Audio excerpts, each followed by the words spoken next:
So they'll be coming back with hopefully the final report on the Heritage Inventory project, so it'll be this fall. They will be notified, and that will be the bulk of all the deferred wards that due to the flooding, as well as anyone that was specifically identified through the last meeting. So I don't know if a date's formally set, but I think we're targeting November. Okay, thank you. Okay, Member Quinn, you have a... Thank you, Mr. Chair. This is about McGee House. I just wanted to know if I understand that the property owner had until the 2nd of August, I believe the last time the city notified him about taking action on the property, and I was just wondering if you could provide, without going into a great deal of detail, but if there was an opportunity for a brief update?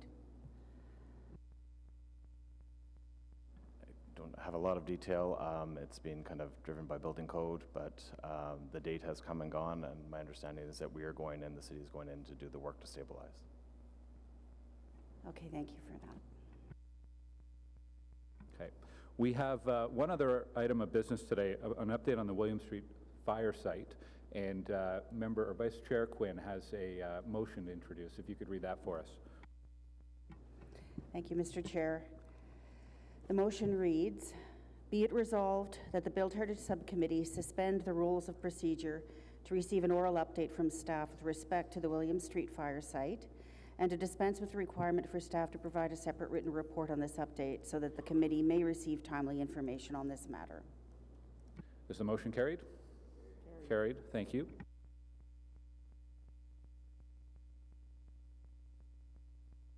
And we have Dana Collings and Mackenzie Kim from our planning department with an update.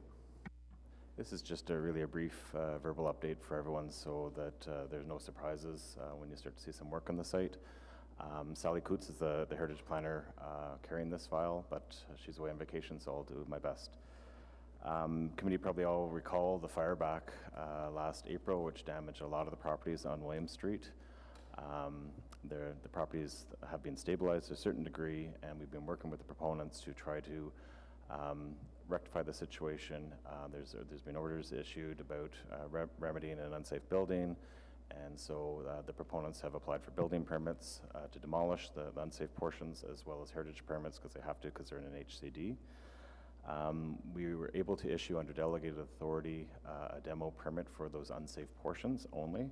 So 35, 37, 41, and 41.5 William are all the ones that are very much affected. So that's from Victoria Trattoria and then heading south, those 4 tenancies.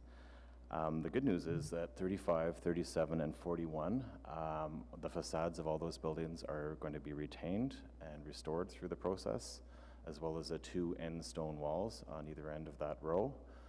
41.5, which is the newest building, the least heritage from that perspective, is needed to actually access the site to be able to remove all the fire damaged components.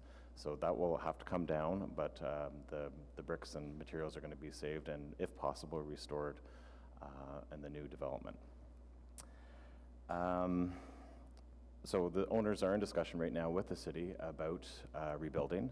They're working with a number of departments, and the plan would be, hopefully in the coming months, there'll be an application to rebuild in this HCD before this committee.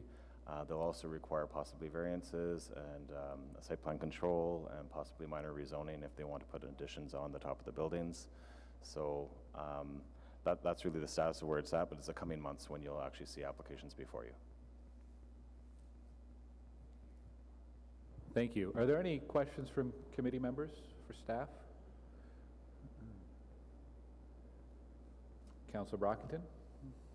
Does staff have any estimates of the total timelines of the remediation of the site, the actual construction? When will we see sort of a total completed site? My understanding is that they still need a formal building permit, demolition permit, so they need a demo permit through the building code, which I believe is getting close. And once they receive that, my understanding is they want to start to do the removals as soon as possible. So going in and taking away all the burnt portions and getting it off-site. Practically speaking, I think due to the other planning processes, you're going to be looking at the spring before you could build at the earliest. Barry might have more details on that as he is representing one of the proponents. Okay. Any other questions? Okay, thank you to staff. There was one planning circulation on the agenda for 73 to 77 Geeks Avenue. It was distributed to the members of this committee in June. Excuse me, because the deadline for comment was before this meeting, and a related heritage application is anticipated to come to Build Heritage at a later meeting. Is there any other business before we adjourn? All right, we are adjourned. On adjournment, is the motion carried? Carried. Thank you. Our next meeting is September 10th, and I'll note the change in start time will be 1 o'clock p.m. on September 10th. Thanks, everyone. Thank you.